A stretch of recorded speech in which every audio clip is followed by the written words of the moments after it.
Warning.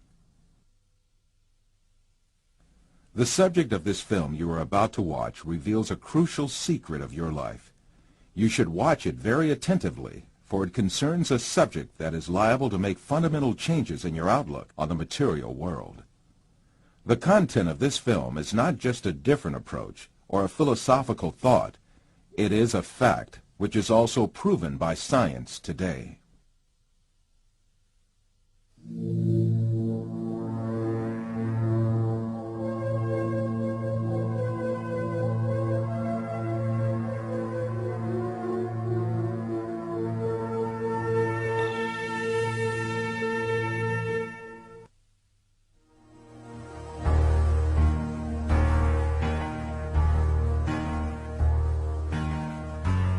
Man is conditioned right from the beginning of his life that the world he lives in has an absolute material reality. So he grows up under the effect of this conditioning and builds his entire life on this viewpoint. The findings of modern science, however, have revealed a completely different and significant reality than what is presumed.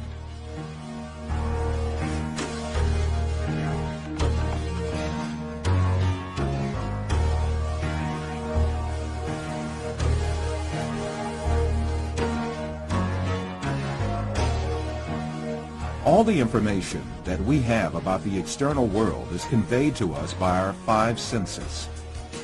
The world we know of consists of what our eyes see, our ears hear, our noses smell, our tongues taste, and our hands feel.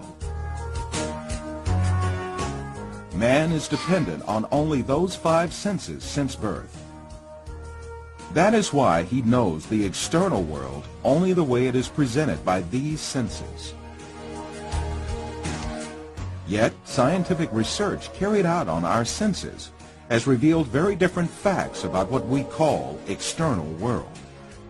And these facts have brought to light a very important secret about matter, which makes up the external world.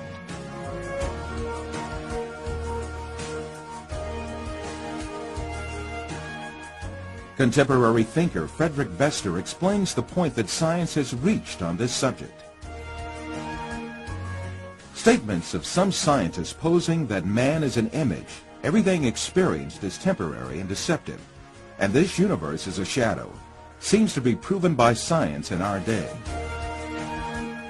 In order to better grasp this secret behind matter, let us be reminded of our information about our sense of sight, which provides us with the most extensive information about the external world.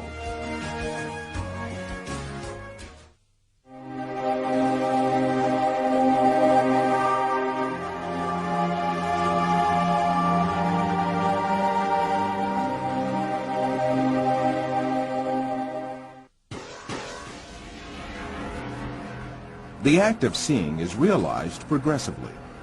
At the instance of seeing, light clusters called photons travel from the object to the eye and pass through the eye lens, where they are refracted and focus on the retina at the back of the eye. Here, rays are turned into electrical signals and then transmitted by neurons to the center of vision at the back of the brain.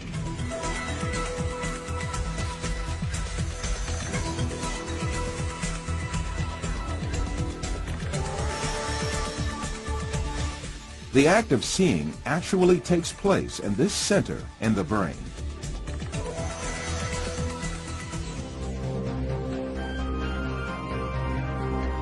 All the images we view in our lives and all the events we experience are actually experienced in this tiny and dark place. Both the film you are now watching and the boundless landscape you see when you gaze at the horizon actually fit into this place of a few cubic centimeters.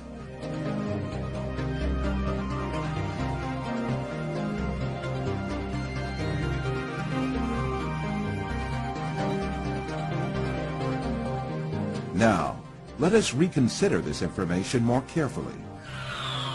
When we say we see, we actually see the effect the rays reaching our eyes form in our brain by being converted into electric signals. When we say we see, we actually observe the electrical signals in our brain. By the way, there is another point that has to be kept in mind. The brain is sealed to light, and its interior is absolutely dark. Therefore, it is never possible for the brain to contact with light itself. We can explain this interesting situation with an example. Let us suppose that in front of us there is a burning candle, and we view its light. During this period, when we view the candle's light, the inside of our skull and our brain are in absolute darkness. The light of the candle never illuminates our brain and our center of vision. However, we watch a colorful and bright world inside our dark brain.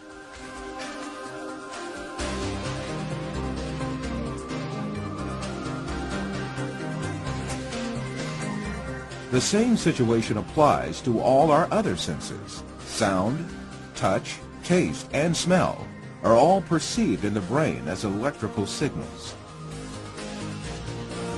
Therefore, our brains throughout our lives do not confront the original of the matter existing outside us, but rather an electrical copy of it formed inside our brain. It is at this point that we are misled by assuming these copies are instances of real matter outside us.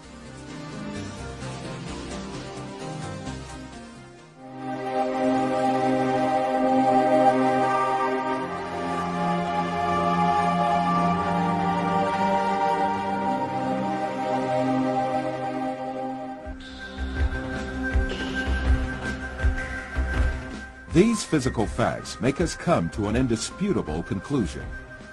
Everything we see, touch, hear, and perceive is matter. The world, or the universe, is only electrical signals in our brain.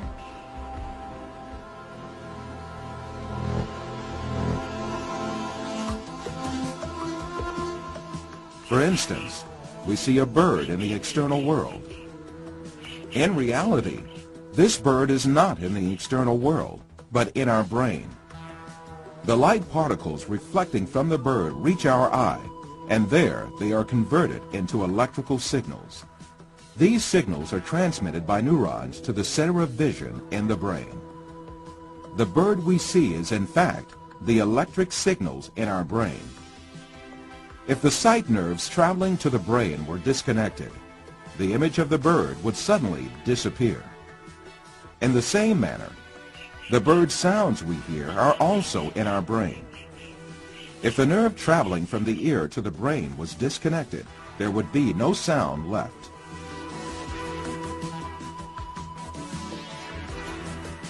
Put simply, the bird, the shape of which we see, and the sound of which we hear, is nothing but the brain's interpretation of electrical signals.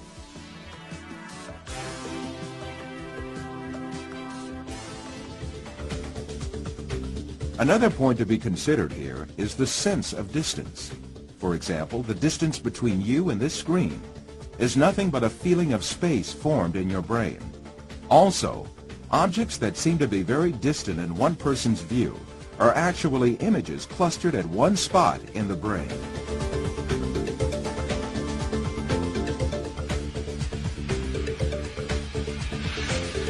For instance, someone who watches the stars in the sky assumes that they are millions of light years away from him. Yet the stars are right inside himself and the center of vision of his brain.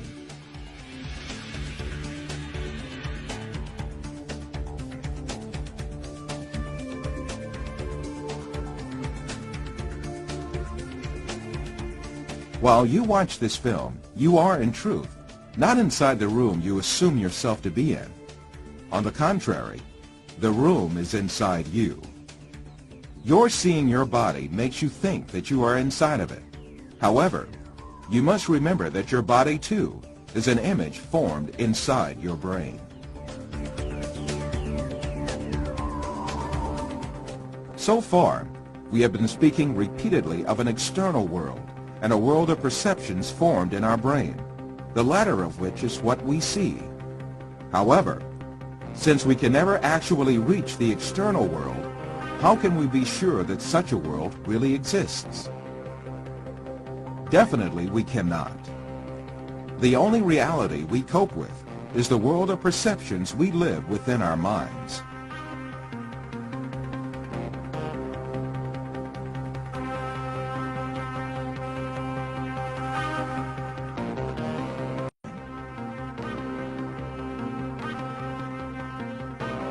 To imagine matter to have an existence outside the mind is indeed a deception. The perceptions we observe may well be coming from an artificial source. It is possible to see this in the mind's eye by an example.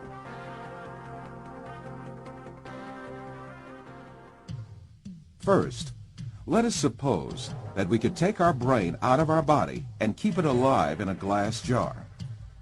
Let us put a computer in which all kinds of information can be recorded. Finally, let us transmit the electrical signals of all the data related to a setting, such as image, sound, and smell, to this computer. Let us connect this computer to the sensory centers in our brain with electrodes and send the pre-recorded data to our brain. As our brain perceives these signals, it will see and live the setting correlated with these. From this computer, we can send to our brain also signals pertaining to our own image. For instance, we can send to our brain the electrical correlates of such senses as sight, hearing, and touch that we perceive while we sit at a desk. In that state, our brain would think itself as a businessman sitting in his office. This imaginary world would continue as long as the stimulations keep coming from the computer. We would never realize that we only consist of a brain. It is indeed very easy for us to be deceived into believing perceptions without any material correlates to be real. This is just what happens in our dreams.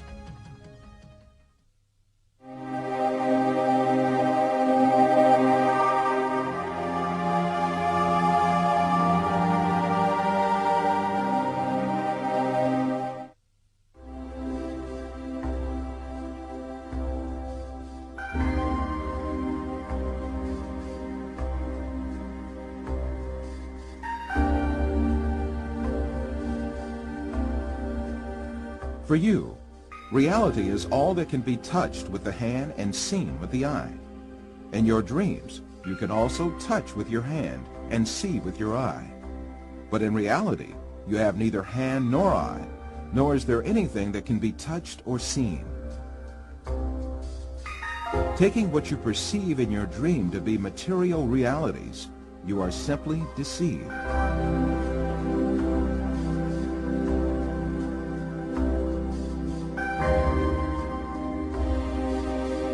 For example, a person deeply asleep in his bed may see himself in an entirely different world in his dream. He may dream that he is a pilot and command a giant airplane, and even spend a great effort to command the plane. In fact, this person has not taken even one step away from his bed. In his dreams, he may visit different settings and meet with friends, have a chat with them, eat and drink together. It is only when the person awakes from his dream that he realizes all were only perceptions. If we are able to live easily in an unreal world during our dreams, the same thing can equally be true for the world we live in. When we wake up from a dream, there is no logical reason for not thinking that we have entered a longer dream that we call real life. The reason we consider our dream to be fancy and the world as real is nothing but a product of our habits and prejudices. This suggests that we may well be awoken from the life on earth, which we think we are living right now, just as we are awoken from a dream.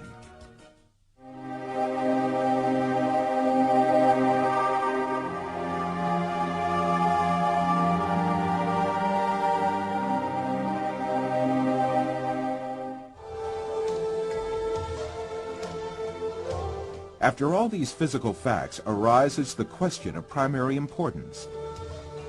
If all physical events that we know are intrinsically perceptions, what about our brain? Since our brain is a matter just like our arms, legs, or any other object, it also must be a perception just like all other objects. An example will illuminate the subject further. Let us think that we extend the nerves reaching our brain and put it outside our head, where we can see it with our eyes. In this case, we would be able to see also our brain and touch it with our fingers. This way, we can understand that our brain is also nothing but a perception formed by the senses of vision and touch. Then, what is the will that sees, hears, and perceives all other senses if it is not the brain? Who is it that sees, hears, touches, and perceives the taste and smell? Who is this being that thinks, reasons, has feelings, and moreover that says, I am me? One of the important thinkers of our age, Karl Popper, also poses the same question. Since the Greeks, philosophers have been thinking about the ghost in the machine, the small man within the small man, etc. Where is I, the person who uses his brain? Who is it that realizes the act of knowing? As St. Francis of Assisi said, what we search for is the one that sees.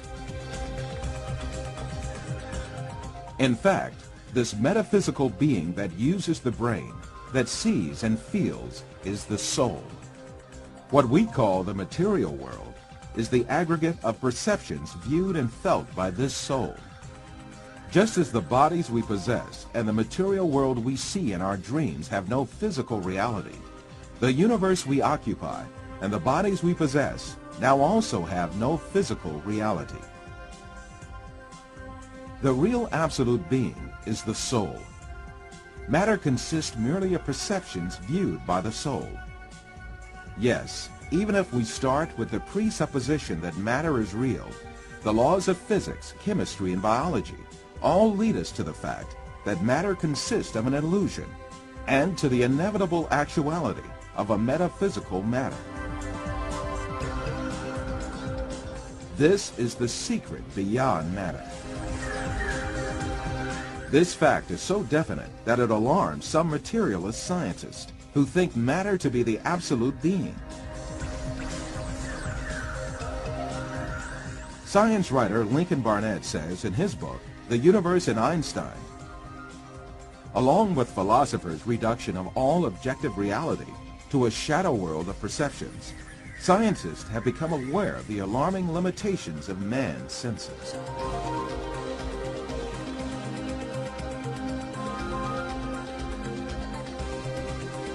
All these facts bring us face to face with a very significant question. If the thing we acknowledge to be the material world is merely comprised of perceptions given to our soul, then what is the source of these perceptions? In answering this question, we must consider the fact that matter does not have a self-governing existence by itself, but is a perception. Therefore, this perception must have been caused by another power, which means that it must have been created. Moreover, this creation must be continuous. If there were not a continuous and consistent creation, then what we call matter would disappear and be lost. This may be likened to a television on which a picture is displayed as long as the signal continues to be broadcast. If the broadcast stops, the image on the screen will also disappear.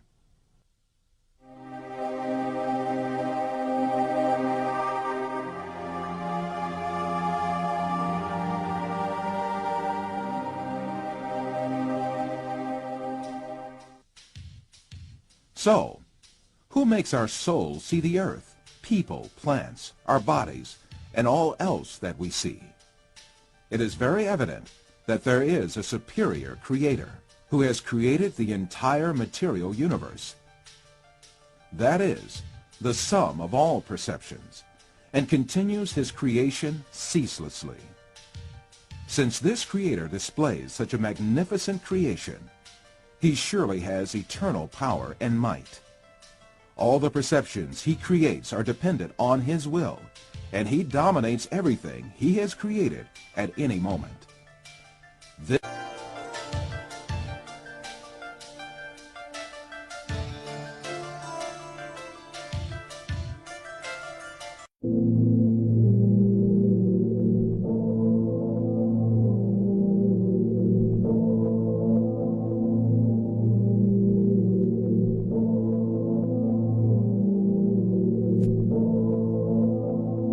The content of this video will deal with facts, which is proven by science today. However, some facts are purposely kept away from the public educational arena and mainstream science. Some facts must also be searched for at a deeper, higher level. Some are also found in the mystery school teachings, secret societies, and religions. These facts, however, are mixed in the guise of philosophical and theological thoughts, which are also mixed in with half-truths and fiction. The Holographic Universe, its All Illusion Parts 3, 4, and 5 will try to separate these into facts at a light level of understanding, but will still remain unbelievable to most people who are programmed through religion, public education, and the mainstream media to simply dismiss this as conspiracy theories and science fiction.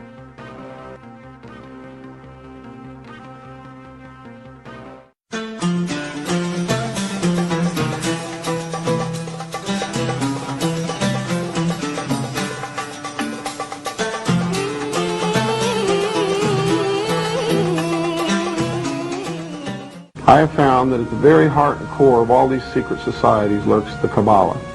The Kabbalah is the ancient Jewish mysticism. It is a method of encoding information through a system of mathematics and numbers. It is some of the most ancient knowledge that man has ever possessed and has been kept secret and given only to those who have proven themselves worthy through the process of initiation.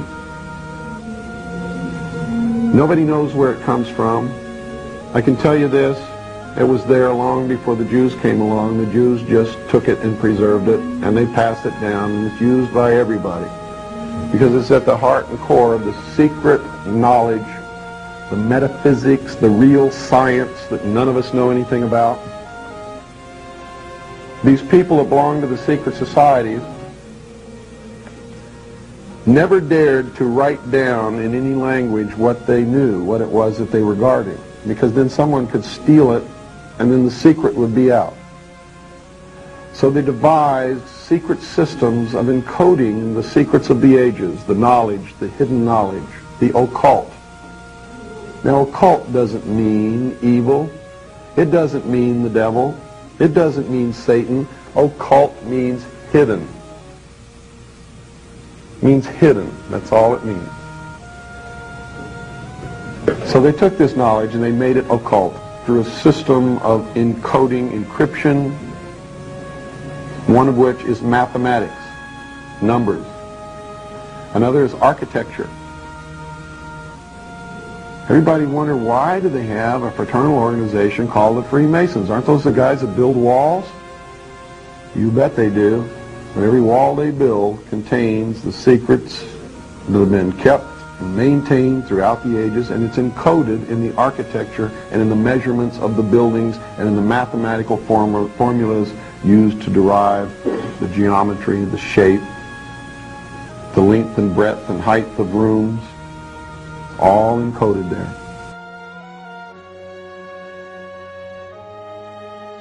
Called Holy Grail is actually a set of higher magical teachings. It is not an object, but a piece of information. Utterly Kabbalistic in its origin, the Holy Grail is the highest Kabbalistic secret. That is, that physical matter can be transformed molecule by molecule by the use of incantations of ancient Hebrew letters and numbers, and that the nature of reality is really an illusion.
We like to think of space as empty and matter as solid.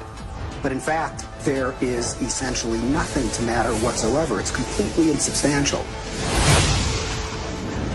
Take a look at an atom. We think of it as a kind of hard ball. Then we say, oh, well, no, not really. It's this little tiny point of really dense matter right at the center, surrounded by a kind of fluffy probability cloud of electrons popping in and out of existence. But then it turns out that that's not even right. Even the probability cloud of electrons popping in and out of existence. But then it turns out that that's not even right. Even the nucleus, which we think of as so dense, pops in and out of existence just as readily as the electrons do. The most solid thing you can say about all this insubstantial matter is that it's more like a thought. It's like a concentrated bit of information. Our bodies look solid, but they are not. Under a microscope, you will see a mass of energy vibrating. Everything is energy. Because our bodies are a hologram. The secret technology of matter transfer works by breaking down the molecular structure and reassembling it back at any given place. Are there fields of awareness in the fabric of space itself? Is there consciousness beyond the physical? Is this the secret to enlightenment? And can scientists verify that the field of awareness actually exists and pre-existed the Big Bang? The human aura is our very own glowing, living energy field that extends beyond our physical boundaries. While invisible to most humans, it is a light extension of our soul. Our biophotons transmit our consciousness and information, just like voices and TV pictures are transmitted on radio and microwaves. The information in our aura can actually be captured and stored in a computer. Now we can actually measure the amplitude, balance, and integration of radiant energy radiating from all 7 human energy centers. Atoms are talking to each other and exchanging information all the time.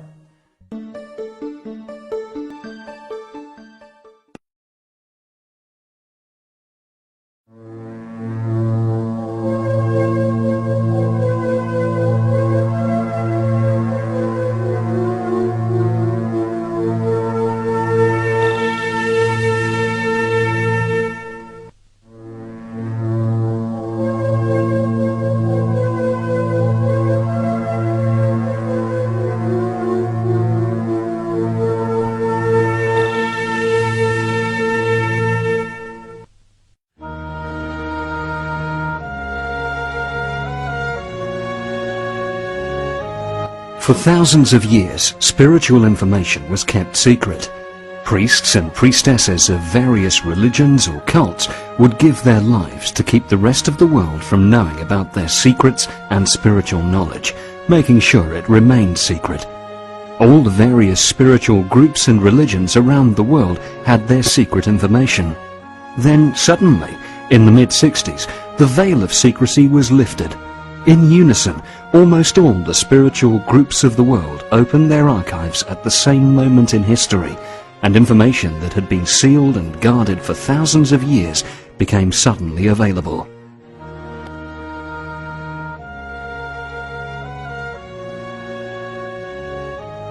For a long time, astronomers pretty much thought that what you saw out there was it. If you could see it, it was there. They were either totally oblivious to the invisible side of reality, or they didn't feel it was that important. But the invisible side of our reality is actually much greater than the visible side, and probably more important. The visible part of reality is far less than 1% of the total, almost nothing. The invisible universe is really our true home. There is much, much more. There are things even beyond the electromagnetic spectrum that we are just beginning to answer. The answer lies in the fact that the computer is made out of silicon and we are made out of carbon. It is tied into the relationship of silicon and carbon.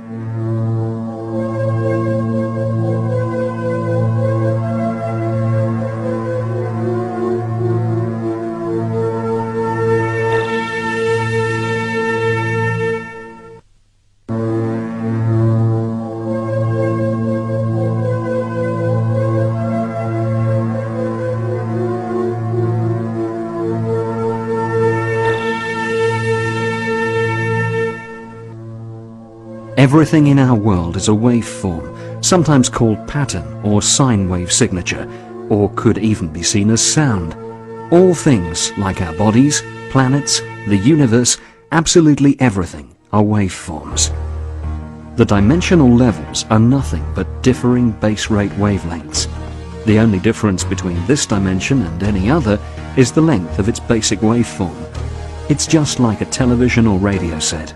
When you turn the dial, you pick up a different wavelength. Then you get a different image on your TV screen or a different station on your radio. It's exactly the same for dimensional levels. If you were to change the wavelength of your consciousness and in so doing change all your body patterns to a wavelength different from this universe, you would literally disappear out of this world and reappear in the one to which you were tuned.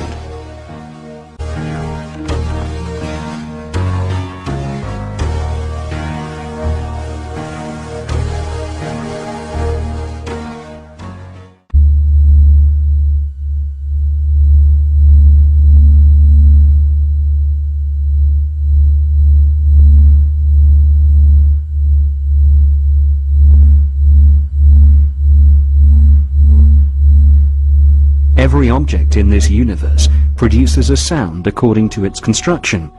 Each object makes a unique sound. If you average the sounds of all the objects in this universe, in this third dimension, you would get this 7.23 centimeter wavelength, and it would be the true sound of Om for this dimension. It was Bell Laboratories that discovered this wavelength, not some spiritual person sitting in a cave somewhere. As you go up into dimensional levels, the wavelength gets shorter and shorter, with higher and higher energy. As you go down in dimensional levels, the wavelength gets longer and longer, with lower and lower energy, the more densely. Just as with a piano, there's a space between the notes, so that when you hit one note, there's a very definite place where the next note is.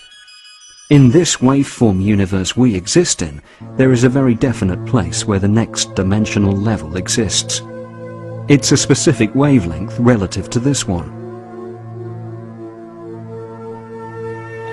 Most cultures in the cosmos have this basic understanding of the universe, and they know how to move between dimensions.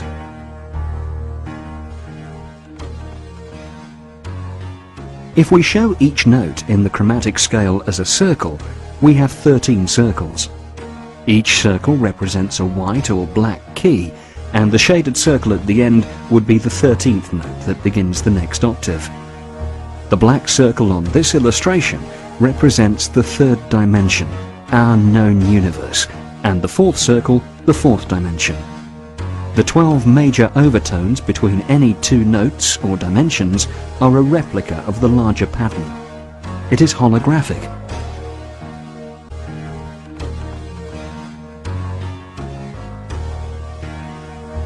If you carry it further, between each overtone you'll find another 12 overtones that replicate the whole pattern. It goes down and up, literally forever. This is called a geometric progression, only in harmonics. If you continue to study it, you will find that each of the unique musical scales that have been discovered produces a different octave of experience. If you continue to study it, you'll find that each of the unique musical scales that have been discovered produces a different octave of experience, more universes to explore. There are 12 major dimensions and 132 minor dimensions within each octave, though in truth, the progression goes on forever. This diagram represents one octave. The 13th note repeats, then there's another octave above that one. There's an octave of universes below this and an octave above, and it stretches on theoretically forever. So, as big and as infinite as this universe seems, which is just different from any other, between each whole note universe and between each subspace or overtone universe, there is nothing, no thing, absolutely zip. Each of these spaces is called a void. The void between each dimension is called the duat by Egyptians or the bardo by Tibetans. Each time you pass from one dimension or overtone into the next, you pass through a void or blackness that's in between. But certain voids are blacker than others, and the blackest of these exist between the octaves. They are more powerful than the voids that exist within an octave. Please understand that we are using words that cannot fully explain this concept. This void that exists between octaves can be called the Great Void. It's like a wall you have to pass through to get to a higher octave. The great architect and geometrician of the matrix universe put these voids there in a particular way for certain reasons that will soon become apparent. All of these dimensions are superimposed over each other, and every point in space-time contains them all. The doorway to any of them is anywhere.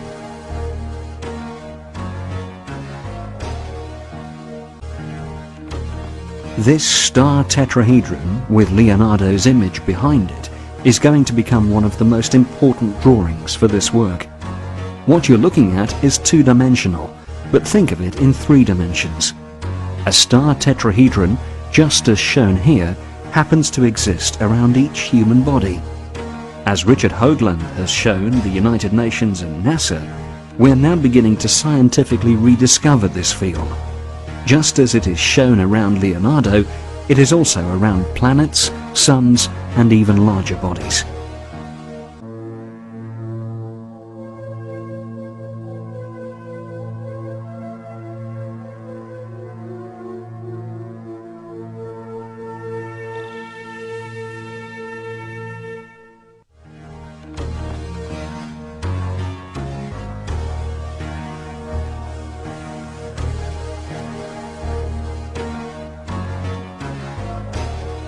Quantum mechanics is a set of principles describing physical reality at the atomic level of matter and at the subatomic level.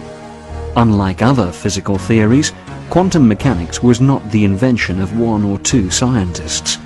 Those who took part are called the Founding Fathers, but some of these discoveries were well known for thousands of years by the ruling elite. Quantum physics has now shown us that the person performing the experiment influences the outcome. In other words, consciousness can change the outcome of an experiment depending on its belief patterns. There are also other aspects of ourselves we hold true that may not be true at all.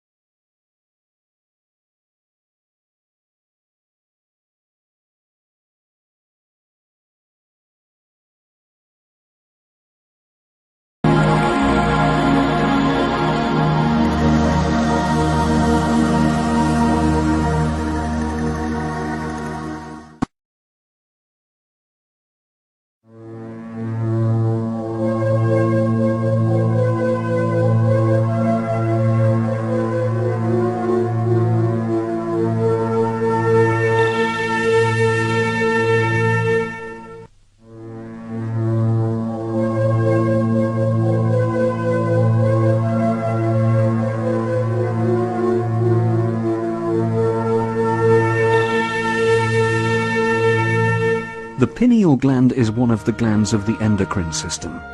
This gland looks like an eye, and in some respects it is literally an eyeball. It is round and has an opening on one portion. In that opening is a lens for focusing light. It is hollow and has color receptors inside. Like a cell phone, it has a built-in wireless transmitter. The third eye allows communications with other realms of light. It also allows access to higher dimensions and higher astral realms. The ancient Egyptians understood dimensions, harmonics, and the waveform universe. Temples and chambers were built by the ancient brotherhoods in order to amplify the sound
The all-seeing eye pictured in the pyramid and the $1 bill is not the eye of the devil or Lucifer, as mainstream corporate religions would have us believe.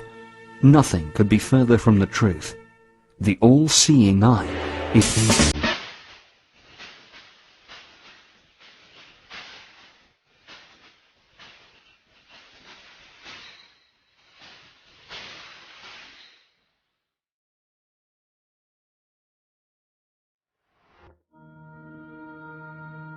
By the age of 12, the pineal gland is now the size of a dry pea, from not only a lack of use, but from a more sinister dark side at work. Proven scientific studies show fluoride added to drinking water not only cause havoc to the pineal gland, but also crystallizes it. Vaccinations, MSG and food coloring, preservatives and additives also play havoc upon it. To awaken the pineal gland just a fraction, these are the things that must be eliminated from your diet. Also very important, you must switch off your TV and radio for at least a year. Where did she get her?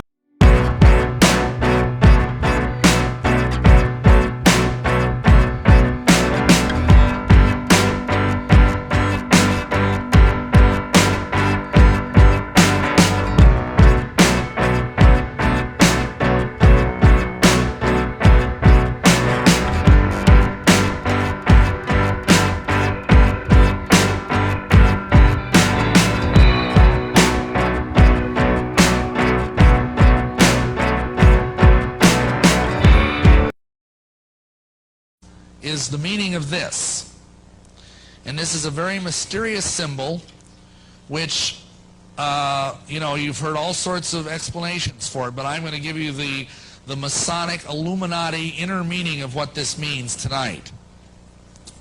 And it's going to probably gross you out and astonish you, and I apologize in advance for that. But this is what it means. This is the eye of Lucifer. But believe it or not, it corresponds to a human organ that, for lack of a more delicate term, we'll call the rectum.